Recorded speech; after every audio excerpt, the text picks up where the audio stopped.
السلام عليكم ورحمة الله وبركاته.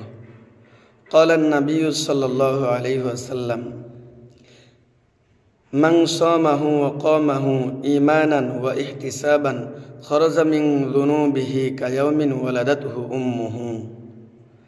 নবী করিম সাল্লাল্লাহু আলাইহি ওয়াসাল্লাম ইরশাদ করেছেন, যে ব্যক্তি ঈমানের অবস্থায় সওয়াবের উদ্দেশ্যে রমজান শরীফের রোজা রাখবে এবং রাত্রিবেলায় তারাবির নামাজ আদায় করবে, আল্লাহ রাব্বুল আলামিন তার জীবনের সমস্ত গুনাহগুলোকে এমনভাবে মাফ করে দিবে যেন নবজাতক শিশু তার মায়ের পেট থেকে দুনিয়াতে আগমন করেছেন।